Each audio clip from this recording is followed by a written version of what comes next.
Assalamualaikum warahmatullahi wabarakatuh. Hai semuanya, semoga kabar Anda baik-baik saja. Terima kasih karena sudah memberikan support dan juga kesetiaan Anda kepada kami untuk membangun channel misteri ini. Dengan Adi di sini yang akan menemani Anda dengan ragam cerita misteri yang akan memacu adrenalin dan membuat bulu kuduk Anda berdiri. Sebelumnya, saya ingatkan kepada Anda untuk selalu berdoa mendekatkan diri kepada Yang Maha Kuasa agar kita selalu mendapatkan lindungannya. Karena setan dan iblis pada dasarnya akan selalu menggoda manusia sampai hari kiamat nanti. Pada episode kali ini, saya akan menceritakan cerita misteri dengan judul Angkernya Tegal Salahan. Episode 2, Jenglot Jaluk Tumbal. Street Kaskus kiriman Indra 057 19 05 2020. Begini ceritanya. Kang Warno, siapa tak kenal laki-laki yang nyentrik yang satu ini. Lelaki pengangguran yang selalu berpenampilan najis memang sangat terkenal seantero desa Kedung Jati, bahkan sampai ke desa-desa tetangga. Kerjanya sehari-hari cuma petentang-petenteng keliling kampung, nongkrong sana nongkrong sini, ngobrol ngalor ngidul dengan semua orang yang ditemui. Meski kebanyakan orang malas menanggapi karena memang sudah hafal tabiatnya. Gayanya emang nyentrik, dandanan najis, pinter ngomong, sok hebat dan sok pinter. Makanya banyak orang yang kurang suka dengannya. Satu lagi, dia punya hobi yang unik, mengumpulkan barang-barang aneh seperti batu akik, keris, dan benda-benda yang unik lainnya. Meski kebanyakan koleksinya hanya barang-barang imitasi, tapi ia bangga. Sering memamerkan koleksinya ke orang-orang dengan segudang promosi bahwa benda itu asli, bertuah atau sakti. Dan ujung-ujungnya bisa ditebak, menawarkan agar orang mau beli barang koleksinya dengan harga selangit.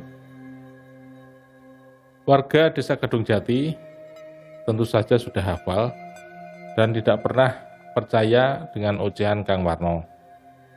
Tapi kadang ada juga warga desa lain yang termakan bujuk rayunya, terutama orang-orang yang masih percaya dengan benda-benda yang dianggap bertuah, dan tak sedikit pula rela mengeluarkan uang yang gak sedikit untuk membeli barang yang sebenarnya imitasi itu.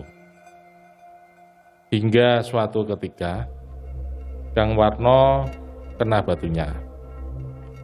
Berawal saat dia menemukan sebuah boneka kecil aneh berwajah seram di area Tegal Salahan. Benda itu pun segera dipamerkan kepada semua orang yang ditemuinya dengan dibumbui cerita bahwa benda itu keramat. Ia dapat dengan bertirakat dan bertarung dengan jin sakti penjaga benda itu. Orang-orang hanya mencibir karena tahu bahwa Kang Warno menemukannya secara tak sengaja saat sedang mencari kayu bakar. Semua juga tak yakin kalau itu benda keramat, karena hanya sebuah boneka kayu kecil yang meski bentuknya menyeramkan. Tapi bagi mereka, boneka tetaplah boneka. Bisa saja semua boneka bekas mainan anak-anak yang dibuang dan hanyut di sungai Tegal Salahan. Hingga suatu ketika Kang Warno memamerkan benda itu kepada Pak Modin.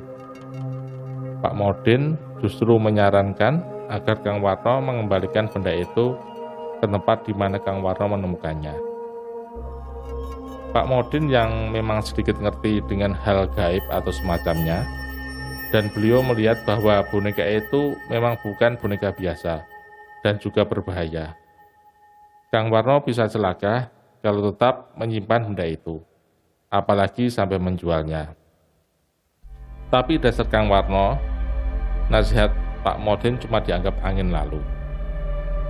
Justru karena Pak Modin yang menganggap tahu tentang hal gaib itu bilang kalau itu bukan boneka biasa, membuat Kang Warno berniat untuk menjualnya. Dengan bantuan anaknya yang kerja di kota, akhirnya Kang Warno bisa berkenalan dengan seorang kolektor benda antik dari kota. Dan di luar dugaan, sang kolektor itu berani membeli boneka itu dengan harga yang sangat mahal. Seperti kejatuhan durian runtuh, Kang Warno seolah menjelma menjadi orang kaya baru. Gaya tengilnya pun semakin menjadi, memborong perabotan rumah yang baru, pakaian-pakaian mahal, perhiasan emas untuk istrinya, dan banyak lagi yang ia beli. Tapi hal itu tak berlangsung lama, karena seminggu setelah Kang Warno menjual boneka aneh itu, teror pun dimulai. Yusumi, istri Kang Warno, diteror mimpi-mimpi aneh dan menyeramkan selama beberapa hari. Dalam mimpi itu, ia seolah-olah dikejar-kejar oleh seorang kakek-kakek berwajah seram dan diancam akan dibunuh. Selain itu, rumah Kang Warno juga tak luput dari teror. Setiap malam, pintu rumahnya diketok-ketok, namun saat dibuka tidak ada orang. Suara langkah kaki yang berjalan mengelilingi rumahnya, namun saat dicek ternyata juga tidak ada orang. Kang Warno juga sering mendengar suara kakek-kakek memanggilnya dengan suara serak dan lirih. Tapi saat keluar rumah juga tidak ada orang. Bahkan anak bungsunya sering menangis tanpa sebab setiap malam. Hingga akhirnya Kang Warno jatuh sakit. Awalnya cuma masuk angin biasa, tapi semakin lama semakin parah.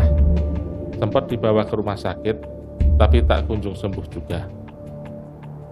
Sampai sebulan kemudian, Kang Warno hanya bisa tergolek lemas di atas tempat tidur tanpa daya.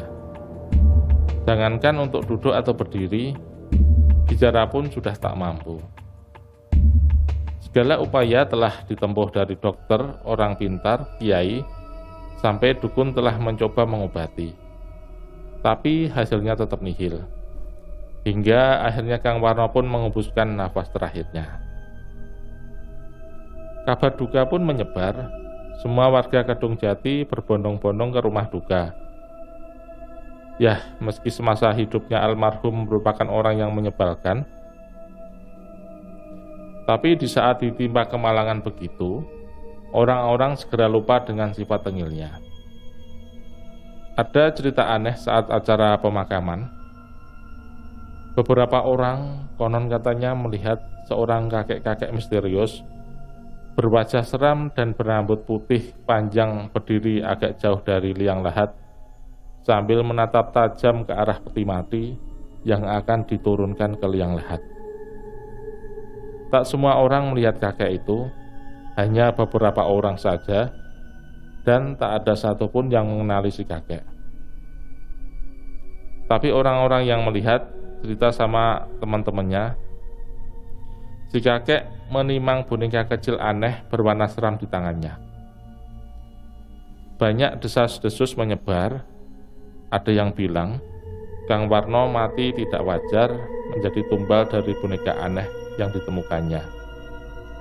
Banyak juga yang bilang bahwa boneka itu sebenarnya adalah jenglot yang sengaja menampakkan diri agar ditemukan oleh orang yang mau mengambilnya dan menjadikan orang itu sebagai tumbal.